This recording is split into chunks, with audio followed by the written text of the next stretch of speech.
Bonsai is a lot of work. I think you either have bonsai or you have a garden, but you don't have both. But this plant here, it will be watered twice a day in summer when it's hot. It will be given liquid fertiliser once a week.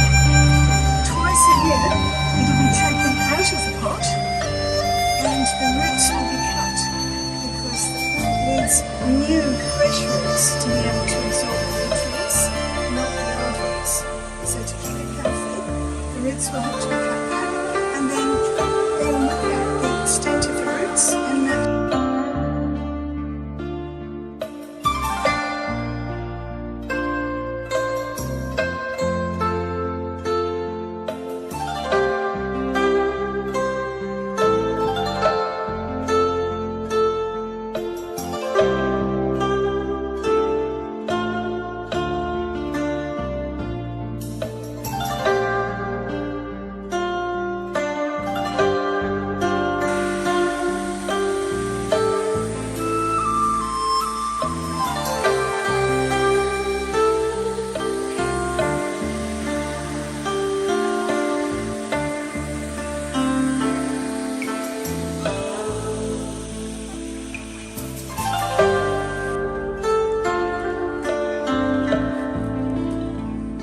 So finally we are arrived Japan.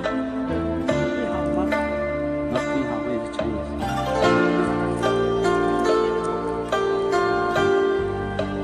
Japan is good.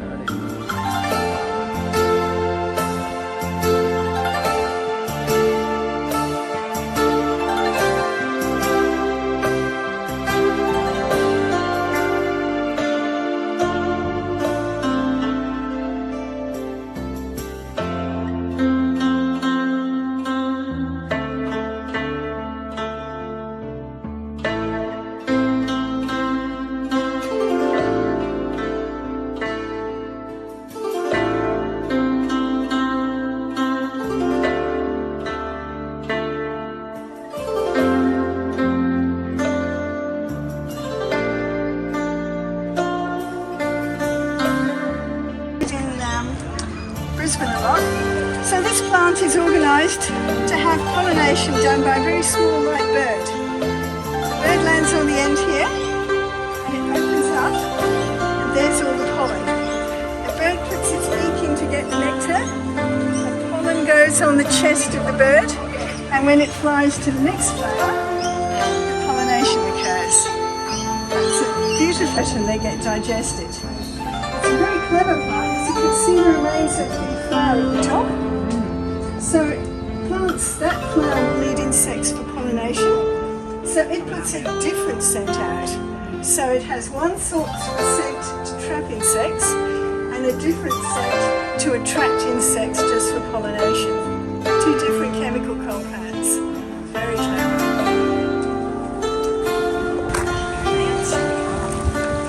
Anybody else get another? The other two scents?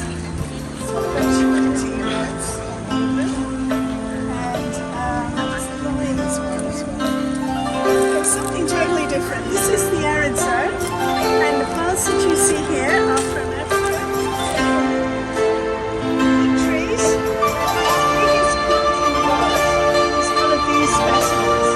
It's in East Africa, known as baobabs and sanda.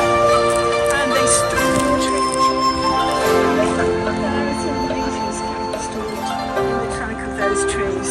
Very valuable to people.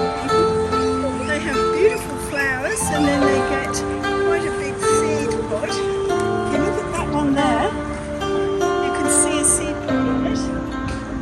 And if you think about it carefully, the local name for it is the dead rat tree, and it does look a bit like dead rats having rattling branches.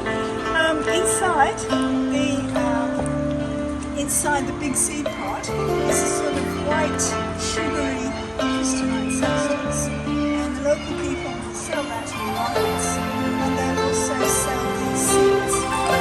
So it's a very valuable product. Something different. This is a tree from East Africa. So this is not a cactus. It does not produce true flowers. If you break it, it will have white sap. and it is much more closely related to a poinsettia, you know, one of those. So this comes from Africa. You don't find it in the Americas. Cacti in the Americas. This is from Africa. You might think, how come this strange twisting thing? Well, we can't use it. But if you look carefully, you'll notice that when it rains heavily, the water tends to just flow off the surface. But if you can slow the water down so it lands gently, it soaks in, which is better for the roots. So if you think about it raining heavily, like it did last week, it will slow down as it goes down through these twisted roots and these twisted stems, and it will soak into the bed. And you can see it very clearly if you're here of an afternoon. Right, we're going to head straight to barrel cacti, which store water. It's interesting to look at the common features, because each species is different, but they do have common features. So you might say to yourself, well, spikes, well that's obvious. You grow slowly because it's harsh conditions, you don't want to be so if you've got spikes. But also, if you're up in the high mountains of the Andes, it doesn't often rain so much as have cloud. And each of those spikes is a condensation point where droplets of water will fall, and then they'll fall down to the shallow roots and help to keep that plant going. They also provide a little bit of protection from the intense ultraviolet sunlight that you get, providing a little bit of shade.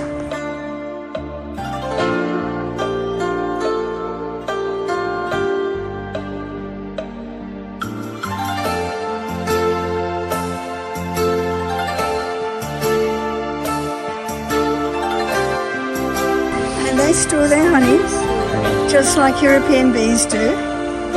So if you see a big bee in Australia, it might be a European bee or a solitary bee like a leafcutter or a blue-banded bee. But the bees that make Australian honey are very, very small. And you'll see them in the flowers often and you think it's a small fly, but it's actually a bee.